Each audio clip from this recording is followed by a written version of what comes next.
Board, here we go. Okay, everyone, thank you for coming and welcome to our presentation today. Oh, you didn't have to turn your cameras off now. I'm Amy McMorrow Hunter. I'm from the Climate Economy Education Inc. It's a 501c3 nonprofit for education. And this presentation today is part of our All Together Now Southern Illinois campaign. It's for spring 2021, and you can get more information there at alltogethernowsi.com. And today we're going to be learning about some hydroponics applications. And so without any further ado, I'm just going to say real quick, we're going to have Monica Gehrig is going to talk second, and she's from Green Our Planet. And we're going to have Hillary Scott Ogurinde and Venkat Papalu talk about St. Louis indoor produce. Is that correct? Okay. So with I'm going to go ahead and hand it over now to our first presenters, Hillary and Venkat. Thank you. Thank you, Amy, for inviting us, and we're excited and privileged just to be part of the conversation about climate change opportunities for living healthier, living green, living in the way of the future, really. And so I am the Executive Secretary for Macedonia Development Corporation, and we are in the plight and excited to really create renewable energy projects and provide that to the urban community. And so one of our strategic partnerships is with Venkat Papalu of SLIP, St. Louis Indoor Produce. And so I'm going to share my screen, and we're just going to let you know some of the things that we are working on, the opportunities that exist with working with both of our organizations. So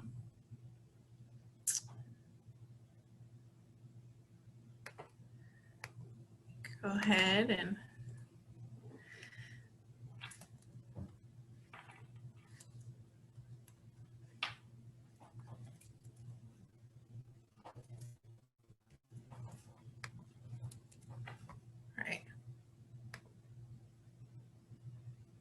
try that one more time.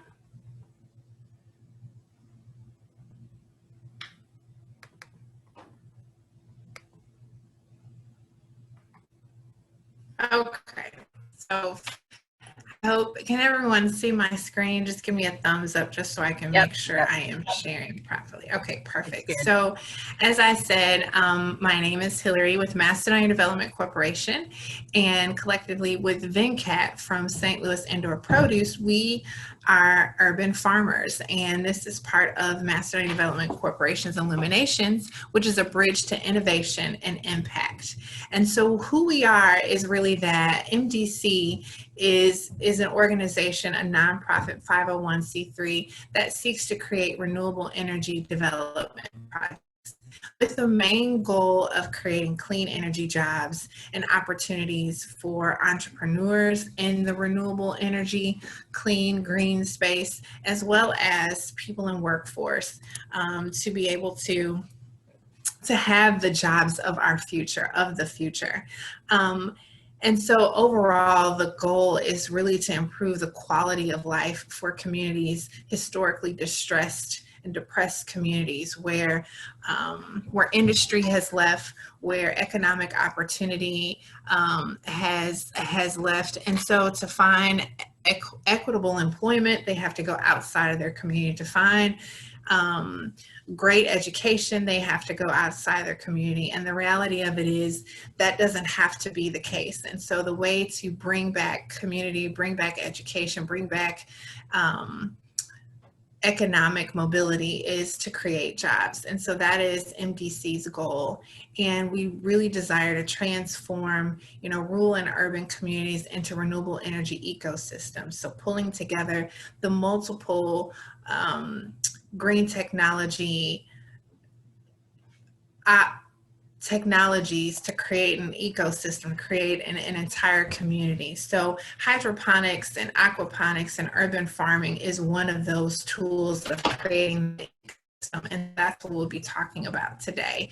And one of our strategic partners in developing that ecosystem is Venkat Papalu with SLIP. And so, you know, St. Louis Indoor Produce is established with the mission that everyone should access fresh produce, and that this addresses the food desert that we often have within distressed communities. And how do we do that? We use modern day, you know, agriculture, we use modern day technologies in an effort to address you know, the food desert and create these indoor urban farms. And SLIP has identified and created a lighting system and has the technology to create the indoor farming and make it efficient, productive, and therefore creating the jobs of the future. And so their goal is to really transform vacant urban infrastructure. So the various vacant buildings that we often find in distressed communities can be turned into something that produces something living and something green, and something that perpetuates an improved quality of life for those in the community. And so we want to just show you a video quickly about how we do this. And so as this video comes up, give you real, can you see the screen? No, Hillary. We still see your slides. Okay.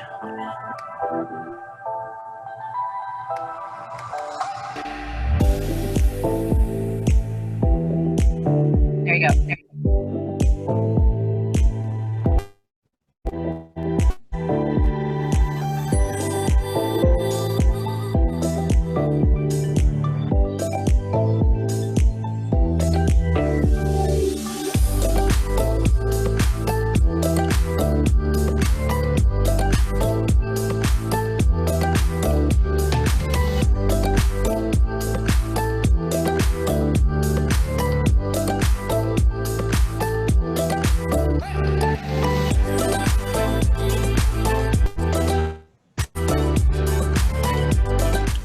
So, you know, as you can see in that video,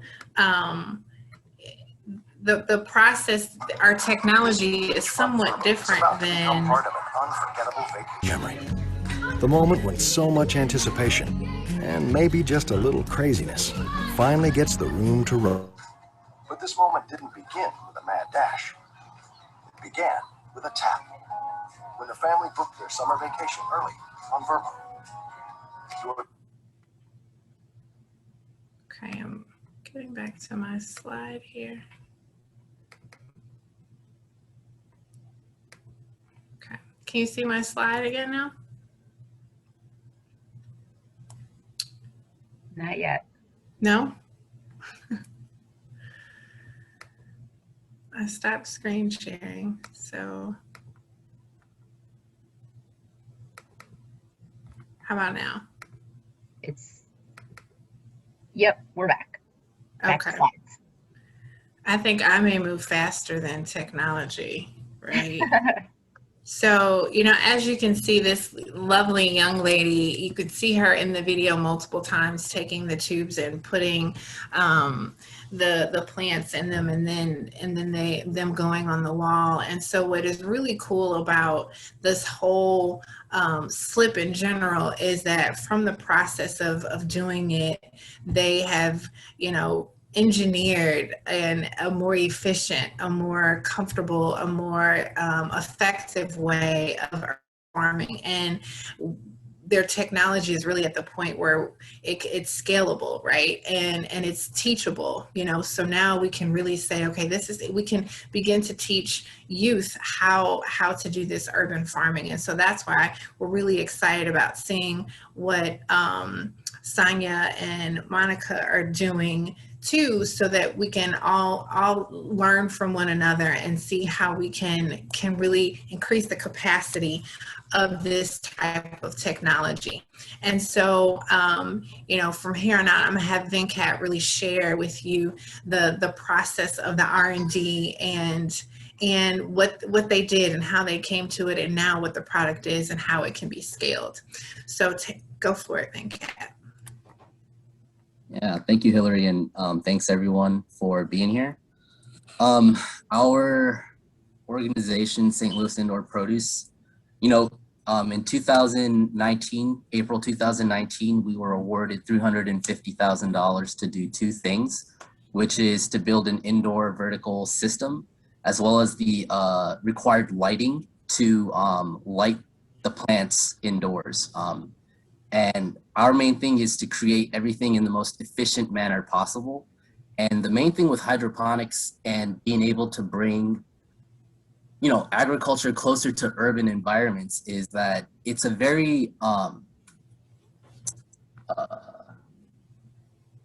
there's a large potential for not just, improving the community and, being more sustainable, but there's also a main aspect of, making money. And there's actually a really good profitability model by being able to grow greens closer to urban environments, mainly because restaurants and chefs are also,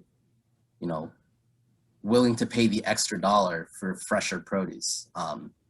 But with that being said, here at St. Louis Indoor Produce, we were able to figure out how to build a large-scale vertical NFT, or a nutrient film technique system, which is like a method of hydroponics. And the picture here that you're seeing on your left is from Plenty Farms, which is like, I think it's like an offshoot of Amazon. Jeff Bezos runs this stuff. And you can see that the guy is in the middle of the wall of greens, and then they're using a vertical lighting system to light that wall. We built a system like this, very similar to this, where, the farm manager had to work between the greens and the lights. And we found this to be very operationally hard to work. You're always knocking something over. So we were able to design a light fixture that you can hang right at the ceiling, and it'll evenly distribute light, the correct amount of light too, to each one of the slots in the tower. And we're able to efficiently grow produce. And so in that video, I'm not sure if you saw the subtitles, but we're able to grow 100 pounds of produce in 200 square feet, which is a lot, and this is a system that we figured out how to not just build and scale, but also how to operate. And we're ready to definitely teach people here in St. Louis how to do that, because hydroponics and indoor farming, it's a new industry, and there's a lot that people need to learn about, not just this different method of agriculture, but then honestly, you just need to learn that at the end of the day, this is farming, and it's really hard work, and it's really labor intensive. So yes, I did say 100 pounds of square feet in 100 pounds of leafy greens in 200 square feet. And we're able to do this with 10 feet towers. The term of that would be 1 month. And you could see that in the video because there's dates. And I can send you the YouTube link after this. Yeah, it's pretty cool. Can we hit the next slide?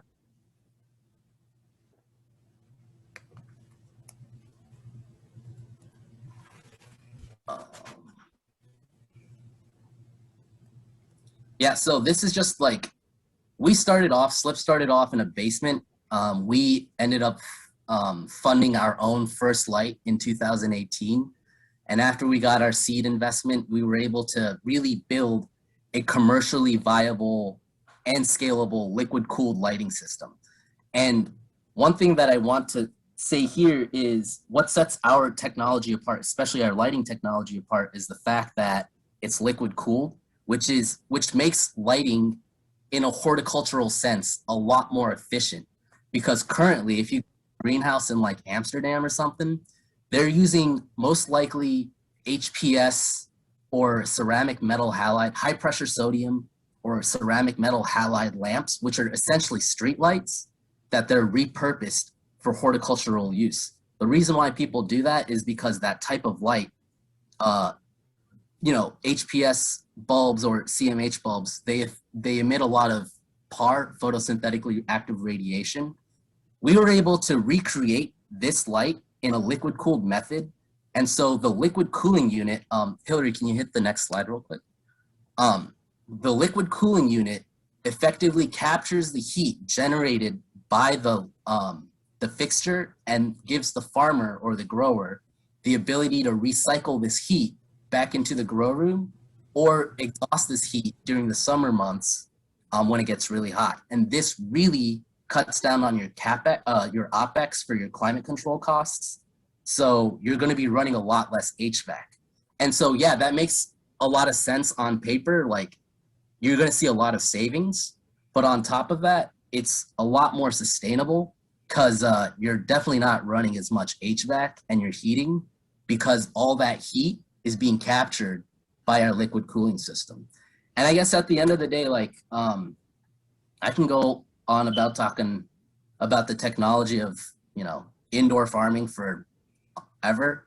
But I think the main points that I'd really like to drive down is the fact that indoor farming, not only you're able to bring produce closer to the communities, and you're also able to bring produce closer to marginalized communities and all that good stuff, but there's definitely a profitability model that makes this really, it's a lucrative business if the right people get into it. And I mean, that's why Jeff Bezos is doing it. I mean, that's the way I look at it. So I hope you like our technology, and definitely reach out to me if you have any questions. Okay, thank you. Yeah, so thank you, Venkat. So, you know, Macedonia Development Corporation and its intent to really be the bridge between innovation and impact. That's what makes, you know, our collaboration with SLIP so important, is that as we truly craft out and create and develop our future, right? The future economies that, especially for distressed and urban communities, we're able to include research and development. We're able to include R&D, and at the same time, you know, creating real-time solutions and profitable solutions for everyday needs, for everyday necessities. Food. So, Amy, we thank you for this platform. We thank you for the opportunity to share, and we hope that those on the line will find opportunities to connect with us so that we can expand. I just can't put our believe information chat. I can't believe that you said 100 pounds of produce and 200 square feet in a month. That's correct. That's because we're pushing the plants at 18 each plant. First, as you can see in the slide here, each one of those towers are 10 feet tall, and they're made out of HDPE pipe, so they're very light to, you know, use. So farm labor doesn't have a hard time messing with the system. And you might have seen in the video that Heather was able to take each one of those towers down and cut them and then re-put them back into the system. So this whole system was, you know, modeled after Bright Agrotech's Zip Farm system, which a lot of people may know. But the one thing is, what makes our system different is the fact that we were able to build it by sourcing a lot of local material, and we were really able to build it with, honestly, pennies on the dime. The most expensive part in any hydroponic system, if you're doing it in a greenhouse, sure, you get to use the sun, and you might not have, your lighting requirements might not be as high. But if you're trying to turn that greenhouse into like a machine that's just cranking out lettuce, you're gonna need supplemental lighting, especially in our winter months. And with that supplemental lighting comes like higher costs of like HVAC and all that, which is what our technology tries to mitigate because it's liquid cooled. And then the hydroponic system, like the actual wall of greens, it's just a bunch of pipes and pumps, you know? So, yeah. So like, And you know, go ahead, Amy. well, I was just gonna say, so like, do you have kits or something that people can use, or how can people get started doing this? I think right now for SLIP, we definitely, I mean, you can buy kits online off of Amazon. I definitely want this to be something where people in Illinois, people in St. Louis are like, look at all this abandoned infrastructure we don't do anything with, that's just been sitting around. Yeah, why can't we put a bunch of PVC and grow some plants in it, you know? Right. So I think one thing that I really suck at is being able to put our technology out there. Like, I refuse to get a company TikTok, but at the end of the day, I'm really hoping we can partner with the right people to put our technology out there, because we've been working on this stuff for like 4 years. And I definitely know that we have been able to make this the most streamlined hydroponic system for a commercial implementation. Yeah. Wow. And you know, when you combine their technology with some of the other efficiency technologies, we could really create, as I was talking about, just an ecosystem where our waste becomes revenue, right? And our product and service itself meets the need of the community and generates revenue. So so that's our goal. So we look forward to really connecting with others. Wanted to take 1 second to kind of dial in the lucrativeness aspect of it, because at the end of the day, you know, we're selling leaves, and you know, you go to Whole Foods or Schnucks or Safeway, and you'll see that a head of lettuce coming out of Salinas, California is only like $1.69, which is kind of messed up in the first place. But if with hydroponics, people are ready to pay more for fresher produce than the stuff that's trekked all the way out from California, especially if it's grown here. And so the larger distributors and the restaurants and the public, you know, the people that shop at Whole Foods are ready to pay more. So this business model is not only good for the community, but it's one of those few business models that's good for the community, and it'll actually make you money too. And, you know, I think that's kind of key for organizations to know. Well, how do your prices compare to stuff that's shipped in from elsewhere? Well, right now we are operating a very small scaled version of the commercial system we want to implement. So everything that we grow here in St. Louis, that 100 pounds of produce that we grow every month is donated to a specific place called Food Outreach St. Louis that really ensures that our leafy greens they go to like cancer patients and like AIDS patients, because those people are like, honestly, they need fresh produce the most. And so we were able to really partner with a couple really cool like food banks and community organizations to ensure that our food goes to people that need it the most. But the dream and the hope is that St. Louis comes together and like helps us scale this system so we can actually make money, you know, because, you know, it always helps.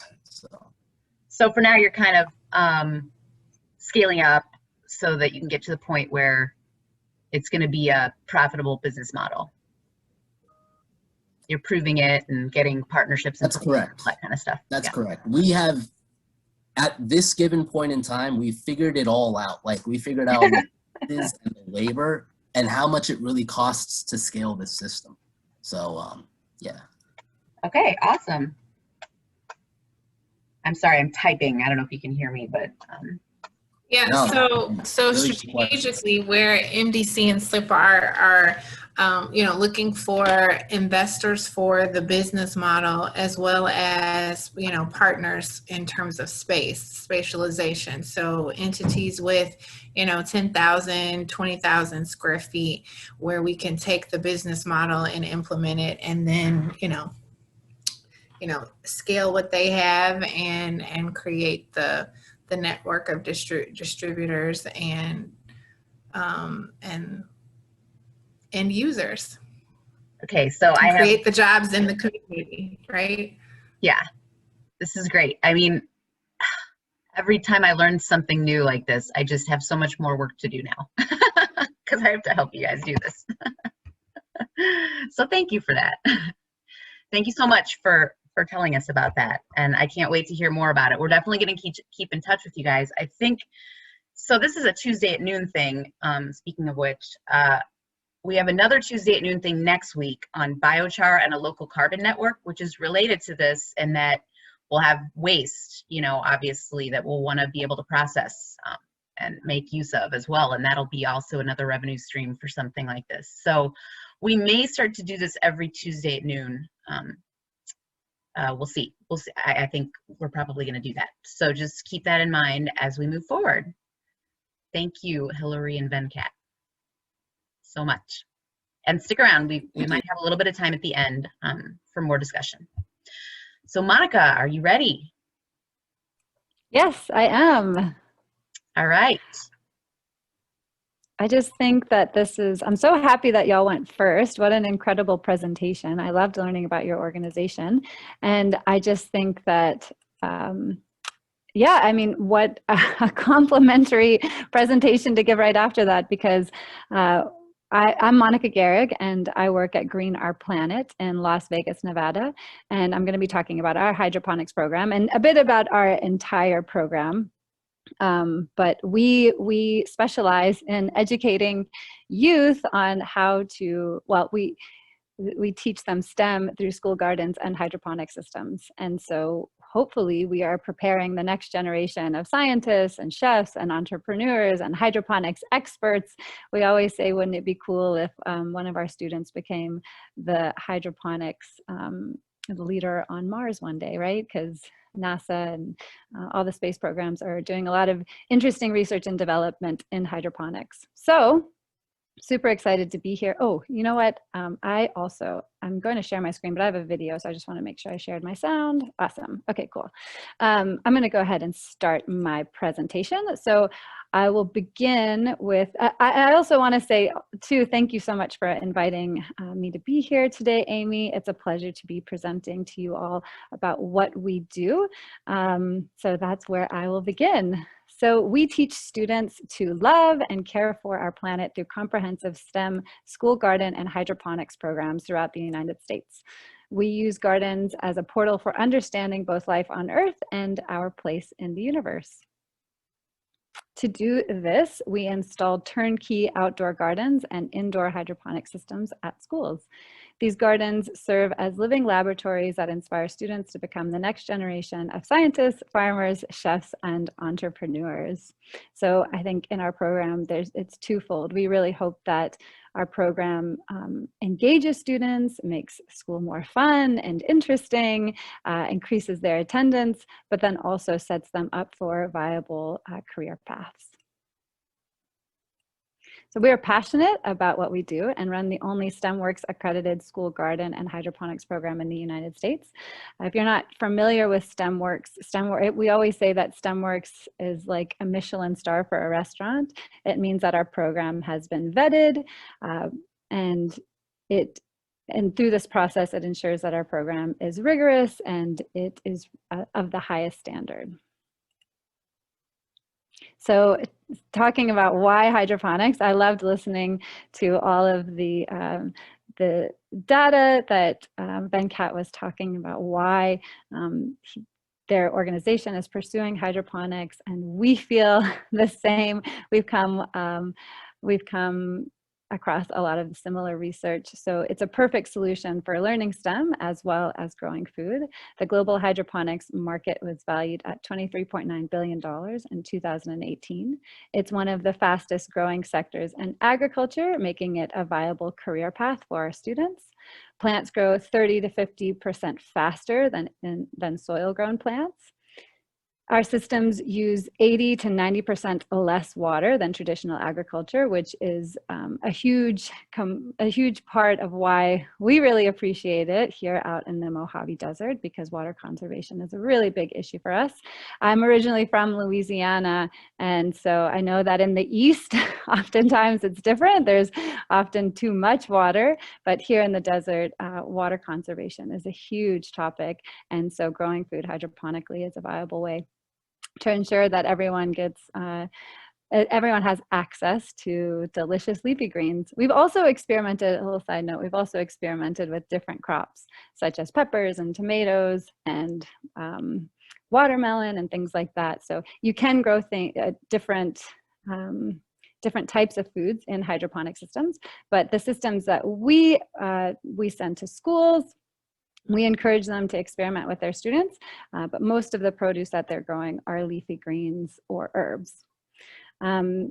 Produce can grow you can grow 10 times the amount of plants in the same space through vertical farming, which Venkat was also talking about. You can produce food year round because since most of our hydroponic systems are located in schools, so this means that you can control all of the environmental factors. You can control how long the lights are on, the air temperature, how much, there's no snow. I heard it's snowing in St. Louis today. So you don't have to worry about any of those environmental conditions. You can control all of that. So it lends itself to year-round production. And because you're growing inside, if you keep a nice sterile environment, there's no need for pesticides or herbicides or fungicides, which means you can grow food organically. So our school hydroponics program is kindergarten through grade 5, and there are 6 different types of systems in the program. So it starts off very simply. So this is the most basic system that we teach our kindergartners how to make. This is called a wicking system. So there's just a simple little wick. Engineering is a big component, which I'll talk about that in just a second, of our program. So we have the students engineer hydroponic systems out of reusable materials. So this is just a little water bottle that I cut and inverted. And this is an old sock of mine that I used for a wick. And then this is a little tomato seed. So this is the most basic system that we start the kindergartners out on. And then the system behind me, I'm just gonna try and, so the light will change. You can see this is our more complex commercial system, and that's what the grade 5 students will use. So our program layers the different systems. We also have an NFT that the grade 3 students use. So we start them at the most basic systems, just learning what hydroponics is, and then they gradually increase in complexity. We have a curriculum that goes along with our program. Again, it's kindergarten to grade 5, and it includes STEM, nutrition, and conservation lessons, and as well as financial literacy, which I'll talk a little bit more about in just a minute. The teachers all receive hydroponic supplies. They receive video tutorials and STEM lessons.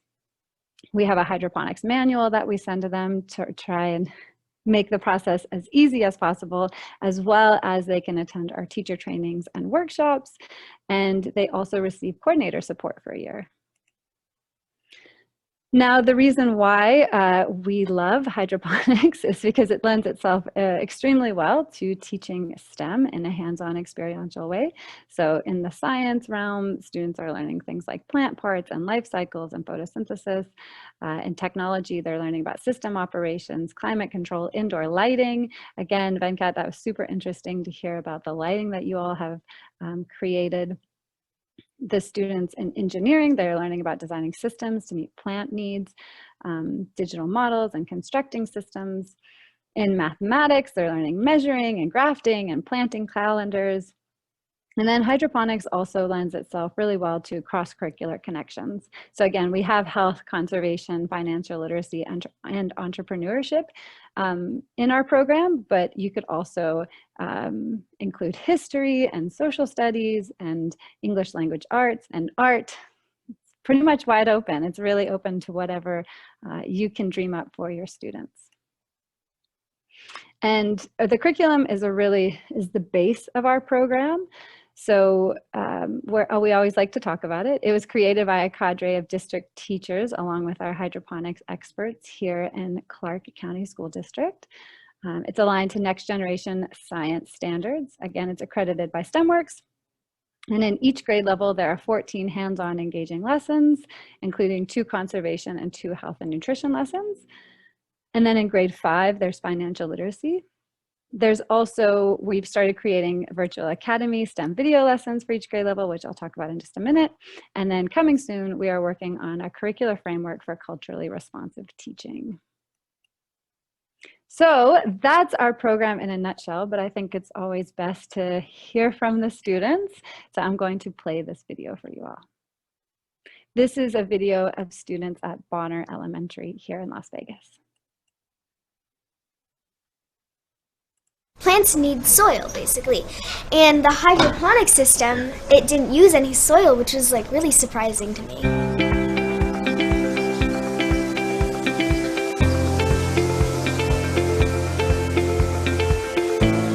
We're growing basil, onions. We grew some kale. We're growing avocado pits, onions, and garlic. All you need is rock wool to be placed into the water, and that water has all the nutrients and all the food for the plant that it needs to grow. You're able to learn about all the things that you do to take care of it and all the different tools you use, like the lights that are kind of like acting like the sun. I think the best thing about hydroponics system is that it's kind of like science, and I think that's really cool. Science and plants mixed together, I think that's cool. What surprised me was how fast it grew. The first time they were just little seeds, and then like 2 or 3 weeks later they were like huge. They go faster than any plants I've ever seen. All they really needed was just water and sunlight, and they grew like. The first week that we did it, like we planted them, and like they were like this small, like they hadn't even grown yet. I would see them once and then see them again, and they'd be like 10 times bigger than the first time. 2 weeks later, I come back, and it's like really like big, and it's like really surprising and mind-blowing. There is one thing that surprised me, how it grows without soil. I would love to try it at home because the smells and how quick the plants grow, so like we wouldn't have to go shopping as often. I'd like to do that at home because I feel like my whole family would like doing it, and it'd be really fun for all of us. My family loves fresh food, not just from going to the store and buying some. I would like it from my garden. I have a huge garden full of plants. I really wanted to try it at home, and my mom came to one of the meetings and she wants to try it at home too, and it just seems cool to do it at home, school, anything. The best thing about learning hydroponics is to eat the food that you make.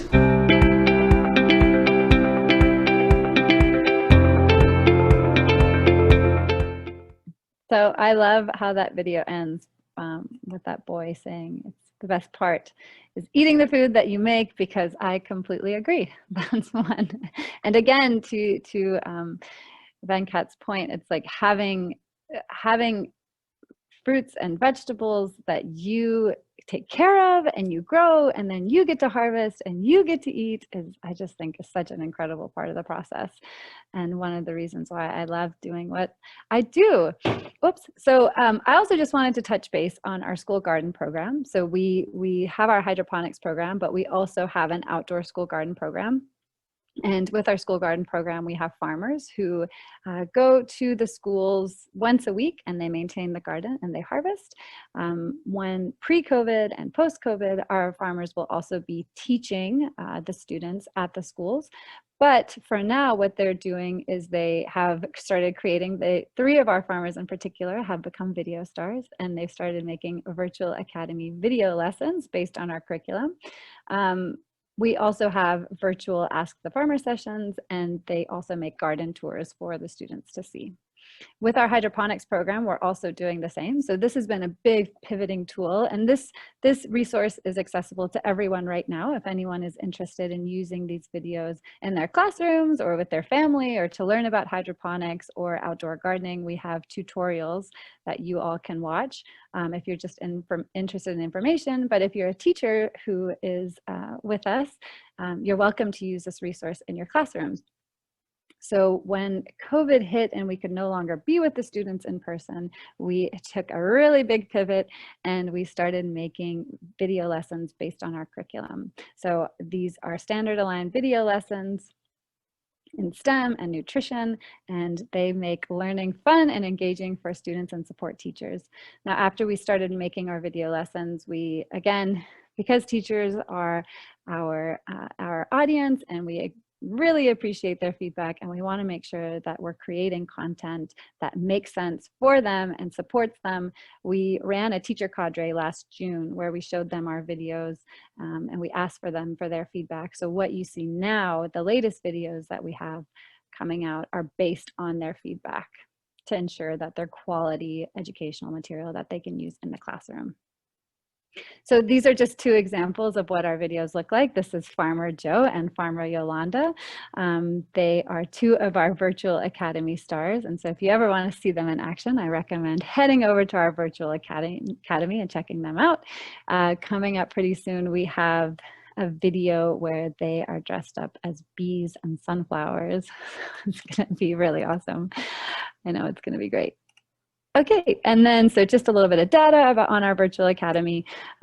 We've been making these videos. We were actually starting to experiment and making videos pre-COVID, but then once COVID hit, it became a really big push for us. So now we have 32 STEM outdoor garden video lessons, 39 nutrition video lessons, 32 hydroponics video lessons and tutorials.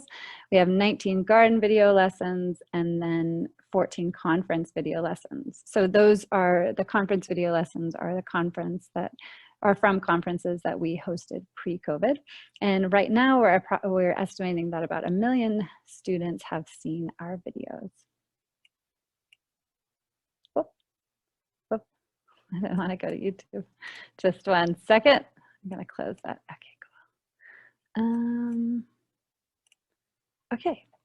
So, and then again, another facet of our program is cooking nutrition, because again, students are growing all of this wonderful food.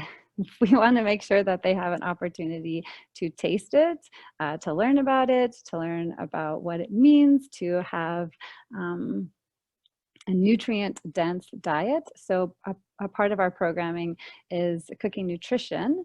And so right now, again, we're offering live online nutrition demos where students interact and ask our nutrition chefs questions.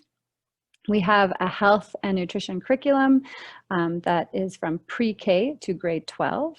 And then we also have the video lessons on the virtual academy. So this is our program manager, Elisa Cheplack, with some students. And right now what we're offering, again, pre-COVID and post-COVID, we were offering in-school demonstrations so that the students could learn about the food, but then they could also taste it. But right now what's happening is Lisa is offering 40-minute interactive cooking and nutrition presentations. And some of her favorite outcomes are that students have been cooking along or making it after class and sharing their photos with her. At our staff meeting every week, it's so awesome because she always comes with all these wonderful photos of students cooking with their either on their own or with their family. And then we've had really great engagement from teachers, students, and parents.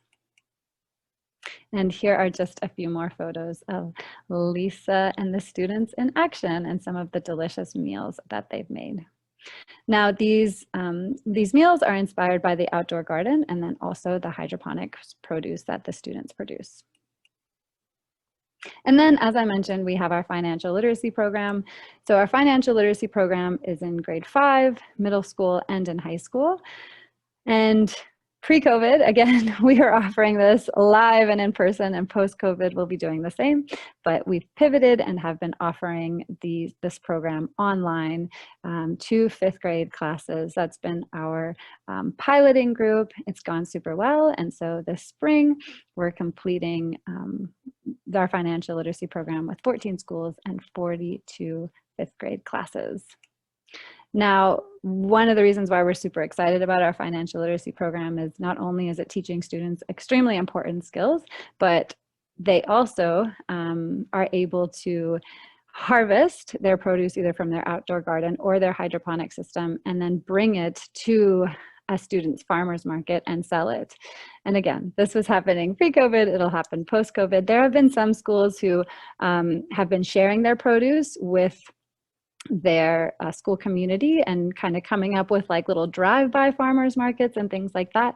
But post-COVID, we'll be doing our large students farmers market again. And it's really awesome because the students will come, they sell their produce, and then all of the money that they make goes back into their school garden program or hydroponics program. So they get to decide how they want to spend it, which I think is just awesome. And then I just wanted to touch base on teacher training because, you know, we're introducing school gardens and hydroponic systems to teachers, and we believe that it's really important to make sure that they have the support in order to make these programs successful. So we have 3 teacher trainings that we offer, and as of now, we've trained just under 1,500 teachers who are impacting 28,400 students per year.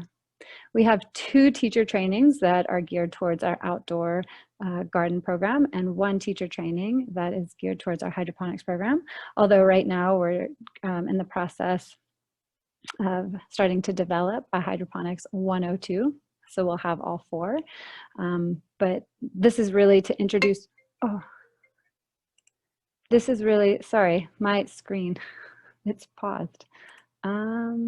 Just 1 second, resume share. Okay, so this is really geared towards introducing teachers to the basics. For example, in the hydroponics, it introduces them to the basics of how to take care of the systems, the different components of a hydroponic system.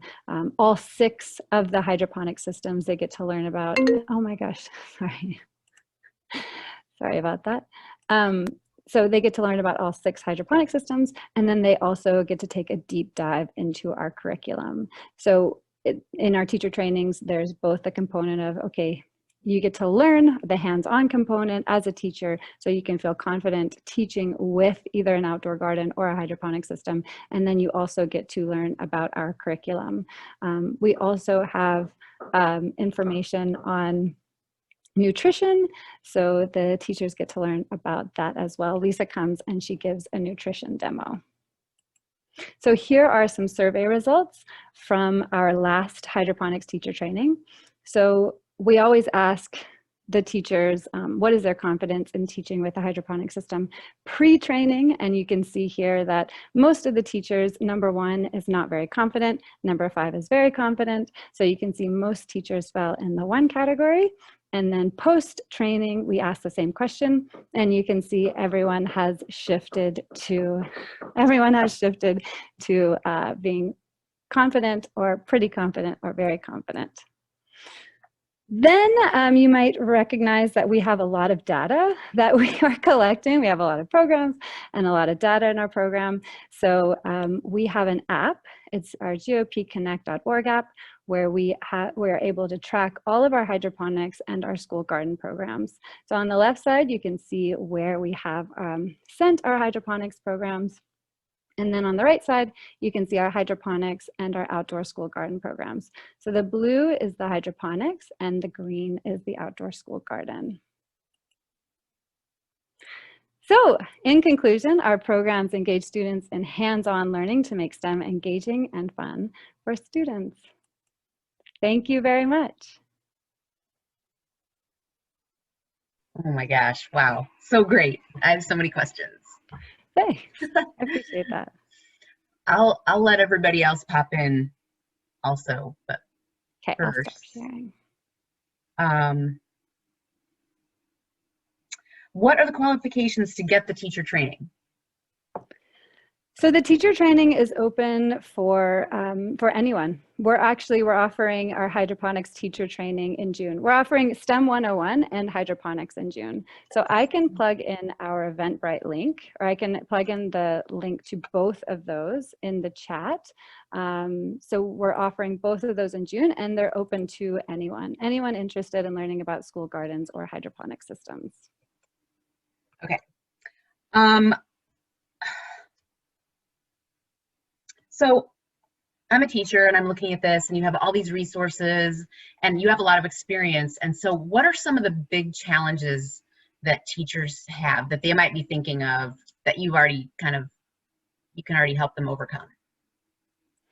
So one of the things that I think, and I can appreciate this, I didn't talk about my background very much, but I have been in education for 10 years. So I know what it's like, and I've worked in formal education and in informal education.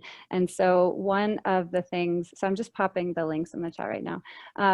One of the things that I think teachers always face whenever introducing a program like this is just the timing. Yeah. You know, it's teachers have so much going on, they have so much demand. I mean, especially right now, there's so much demand.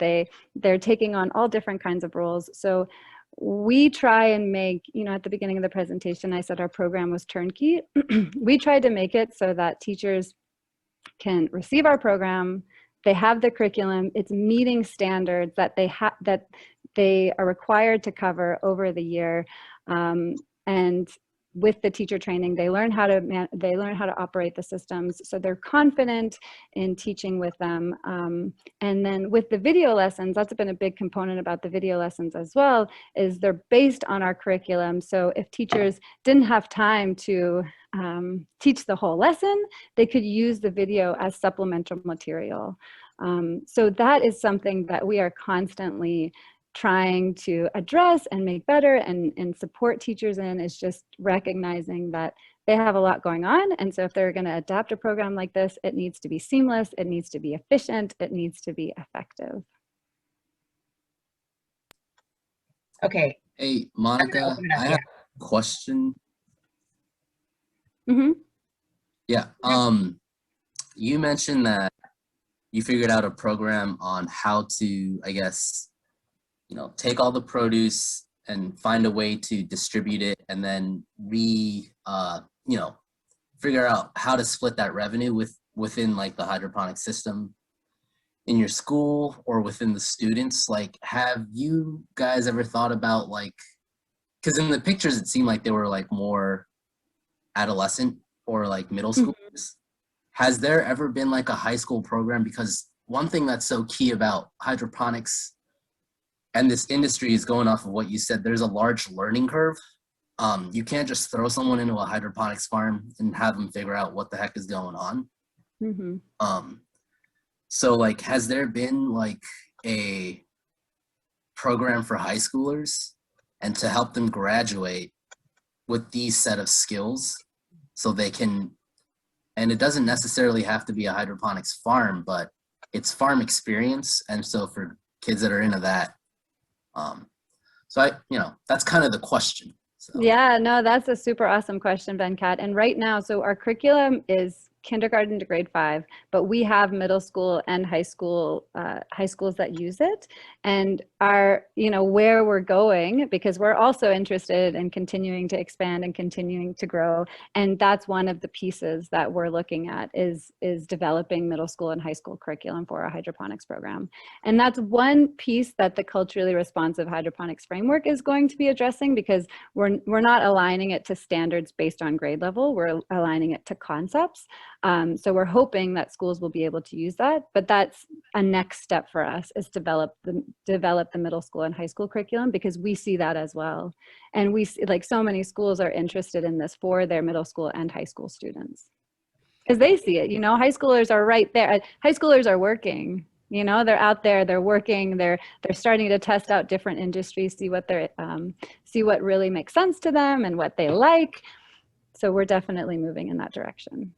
Yeah, I could think of two school systems right now. One's a middle school and one's a high school system that are implementing STEM programs, where I would say something like this could be really, you know, right up their alley as they're formulating their STEM program. And I think about Venkat's, you know, technology. I don't know, people realize I don't think people truly realize the learning that occurs in R&D, right? Mm-hmm. And what Venkat and then have gone through in R&D is so crucial to just personal development, right? Mm-hmm. I mean, understanding the processes that occur when you're doing research and development, and the patience, right? I mean, the personal character that's developed in that. And I think it's really important for, you know, middle school kids, and then even high school kids to really be exposed to that element of of life, right? Because those tools are definitely needed once they graduate and are no longer under the parent supervision, right? And Absolutely. then surprisingly, I mean, there are probably kids who are researching and developing as adolescents because they don't have the parental support, but to have another infrastructure where they can apply and test out those lessons and then be able to have some people support and navigate them is essential. So I just wonder, I'm going to actually forward these Eventbrites to the executive directors of both of those programs that I was talking about, because I think they need to see what's possible, and then hopefully that can generate some conversation between those educational institutions and your organization. Awesome. Thank you so much, Hillary. Yeah, and I think too, that's why exactly what you said, once students are out on their own, no matter at what point of life that occurs, having like the STEM content is really important, learning how to critically think, but then also nutrition education and financial literacy education is also extremely important. Okay, I'm going to ask both of you, or both presenters here today, the obvious question I'm going to ask, because I'm from the climate economy. So how is hydroponics and all these systems better for the climate? So are they good for climate, economy, and humanity? So I'll go ahead and start. And I think, just going back to the slide in my presentation, what we found is that you can conserve a lot more water. It takes up a lot less space. The system is really contained, so the nutrients that you're using in the systems, there's not going to be runoff. You get to decide what you do with that water once it's circulated through the system, if you need to clean the system and change it. So I think that the biggest environmental component that I see is water conservation and preventing nutrient runoff. And again, I'm from Louisiana, and so the dead zone in the Gulf of Mexico is really big for me. I always grew up, knowing about it, learning about it, and so knowing that this can prevent nutrient runoff is I think really amazing.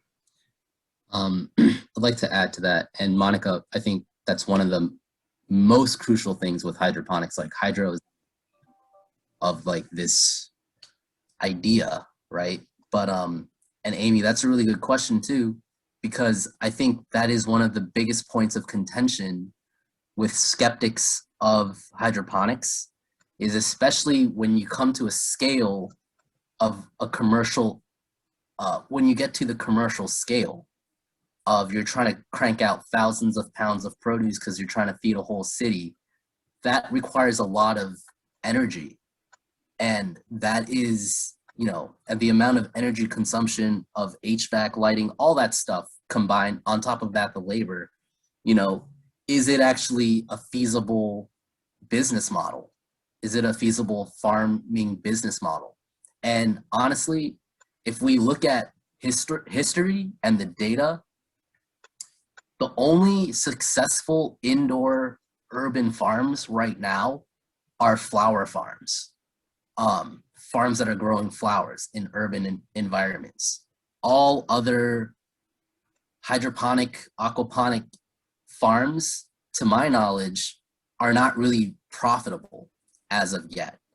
And that's something that I think we can change, because that's, if you look at our numbers and the way that we set it up, we figured out how to do it really cheaply. And that's how we figured it out. But that is like a huge point of contention in this industry right now, is it actually more sustainable?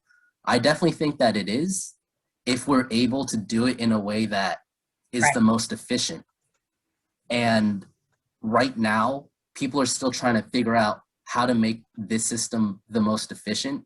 And I think every day we do get a little closer. And I think, the technology that, we're working on, the technology that Monica and everybody else is working on, I think we'll definitely get there in the near future. The last thing I want to say in it, it's space, right? It's like the world's population is growing at an exponential rate, and we're gonna need more farms and stuff to feed these people. And there's no way we're gonna chop down all the trees to, you know, grow lettuce and stuff when we have all these abandoned buildings, especially in St. Louis, and right across the river from us in Illinois. You know, it's just being able to bring the farm from out in the rural areas back to urban environments will help us reforest a lot of this land too. You don't have to be a rocket scientist to figure that out. So, yep. Well, and if I can add to Venkat really quickly, I say that how is that the technology is in place to make this sustainable for the environment and to heal the environment already exist. If you combine ground source heat pumps with solar, with the technology that Venkat talked about with his cooling system, if you combine all of those things in a project, you will have something that heals the environment. You will have carbon sequestration. You will have creating your own energy and recycling the energy. And so that's why that's why MDC, and I have to say I'm so excited, is having different partners like SLIP, because we have the solar manufacturing plant as a partner. We've got Venkat as a partner. We have, you know, an energy auditing efficiency architectural engineering company as a partner. And so being able to create the project and the systems where we've created the ecosystem and pulled all those wonderful technologies into a project and said, this is how you do it, where you create what the community needs, you create economic opportunity, and you meet the need of the community at the same time healing the environment. Because when you talk about pulling the things that you're talking about, Amy, with, you know, biochar, I mean, therein lies another opportunity to heal and generate economic opportunities. So does all of this heal?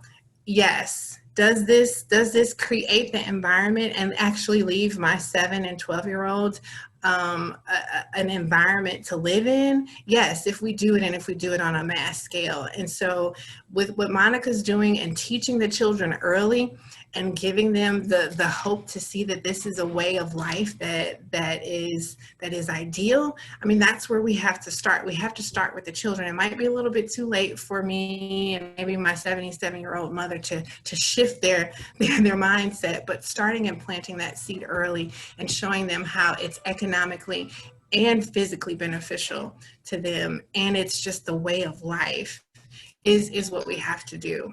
And it does. It will heal the environment. It's already here. We just have to compile it together.